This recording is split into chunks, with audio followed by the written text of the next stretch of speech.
Hey everyone, welcome back to another video. Today I'm going to be taking you through the best cheap running shoes because I appreciate that it's a minefield out there when trying to buy running shoes, and some of you will have a budget to stick to as well. So I'm going to sort you guys out today. Now firstly, for the purposes of this video, cheap is anything under £100, okay? Average running shoe price usually is going to be about 120, so therefore a bit higher be 140 and a bit lower is going to be 100, okay? So I will also say that this video includes most of these shoes that don't retail for that price, because to find good running shoes that actually retail for under 100 is really hard, really hard, okay? So what we're going to do is take advantage of the fact that new models are coming out, some models are slightly older or different colorways, etc., meaning that they're cheaper, and all the prices obviously are correct as of time of recording, but it's likely these prices will stay that low, if not drop even lower, okay? So if this video gets some love, then I'll do a couple of these a year and keep you guys updated. So, first things first, I'm going to rank these shoes based on 4 different criteria, okay? And I'm going to give you a bit more info about each. So the criteria I'm going to use is cushioning, the second criteria I'm going to use is speed, then we're going to talk about stability, and the last one is durability, okay? So I'm going to give them a score out of 5 for each of these criteria, and then as we go through the list of shoes that I've got here, we're going to expand a little bit on that. This will also give you a really easy way of deciding which shoes for you based on what you're looking for. If you want a more durable shoe, some will be better than others, vice versa, okay? So let's get straight to it, and we're going to go through some shoes that are suitable for your daily running. First one is the workhorse, Nike Pegasus 40. Now, one of the most famous shoes, everyone seems to have heard of these, and for good reason. For day-to-day running, these are really great, okay? The fact you can get these for under £100, probably about 99 based on what I've looked at, is really impressive, okay? So let's get into the scoring straight away.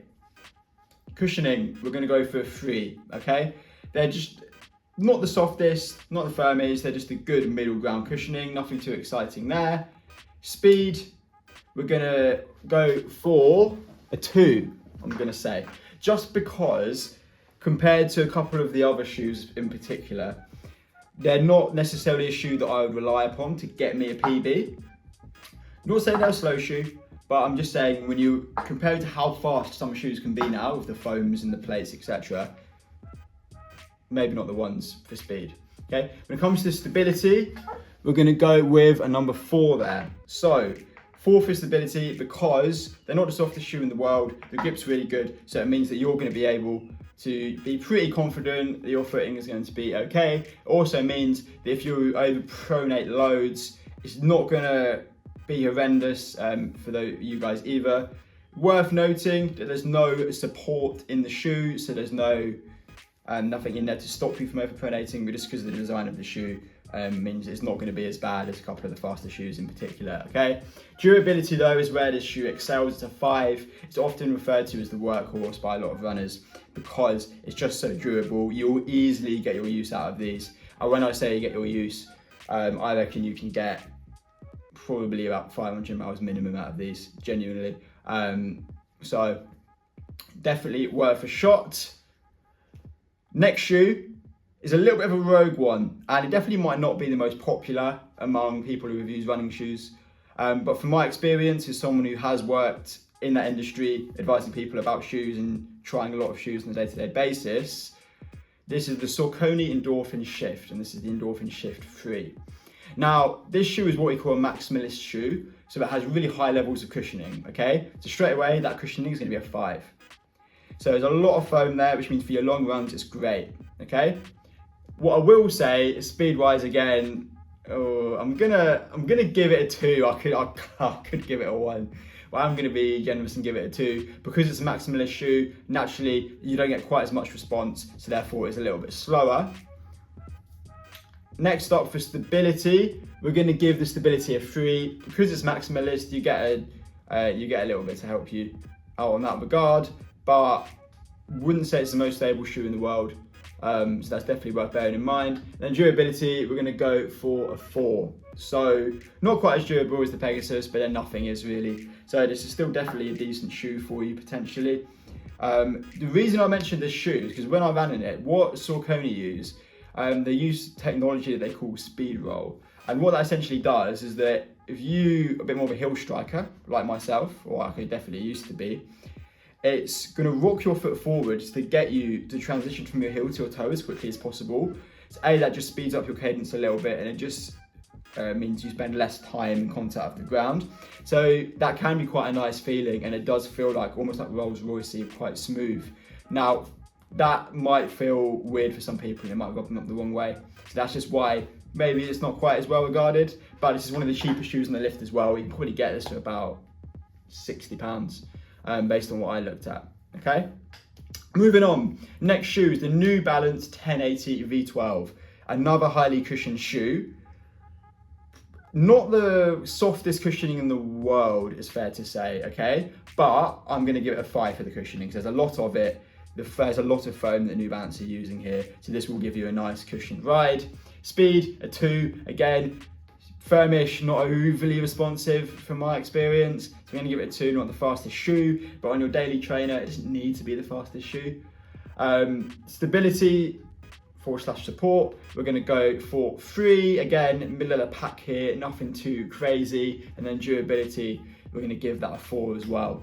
Haven't really gone into this one that much, because if you know anything about New Balance and the 1080s, they've been around for a very long time now, because obviously this is version 12. But yeah, good shoe, good bit of cushioning, not too soft, not too firm either though. Nice middle ground, I really like it, and the fact you can get it for under 100 is a bonus, okay? Now, the next shoe, I specifically wanted to find to see if I could, and that is the Puma Velocity.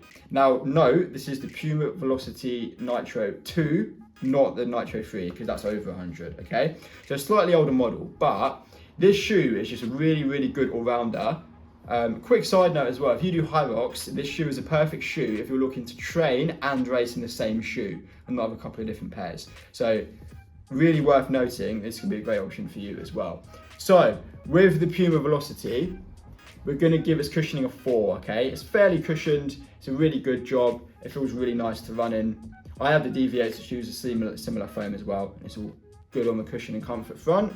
We're gonna go for a 3 for the speed, because it doesn't have a plate, but it still holds its own. So definitely a decent option there. Stability and support, again, a 3, nice middle ground.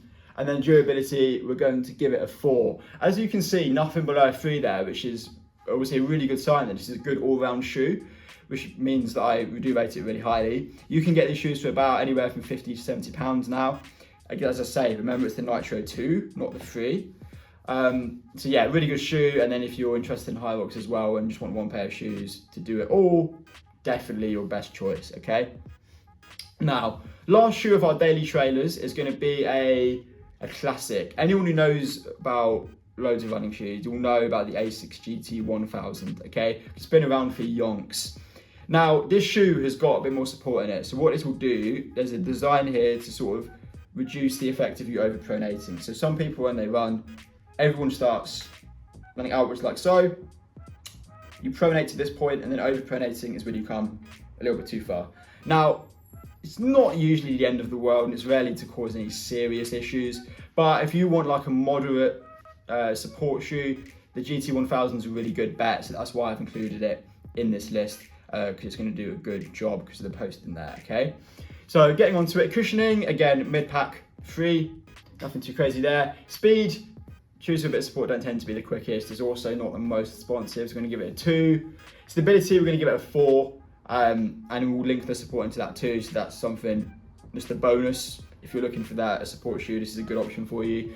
Durability as well, Asics are always pretty durable, especially this range, so I'm going to give that a 4 as well, okay? I've just gone through some shoes there. These are the shoes I'd recommend out of the list. They're your daily trainers, okay? We're now going to do a couple of shoes which are faster shoes. So these are shoes better for fast runs, races, intervals, whatever, okay? First one I'm going to go through here is the Hoka Carbon X3, okay? So this is our first shoe that's got a carbon plate. So naturally, you'd expect it to be a little bit quicker. And because of the type of shoe this is, it's going to have a little bit more cushioning as well. So we've got quite soft foam, mixture of the plate, should provide us some good speed. So the cushioning rating, we're going to go for a 4, I think. I'm going to go for a 4 there. Pretty cushion. As I say, these fast super shoes almost have high cushioning and high speed. So it's a 4 for cushioning. Speed, we're going to go for 5. Probably fastest shoe on the list, no question about it, okay? Really good for that.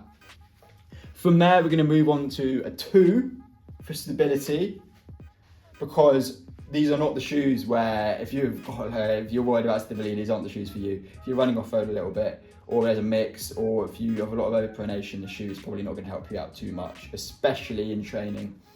And then we're going to go for durability again. It's a 2, because the nature of these shoes, the foam they use, it is going to compromise the shoe quicker than the daily trainer models. So that's just something to be aware of, okay? The last shoe we're going to go through is the Adizero SL. This is a model from Adidas here, so the Adidas Adizero SL.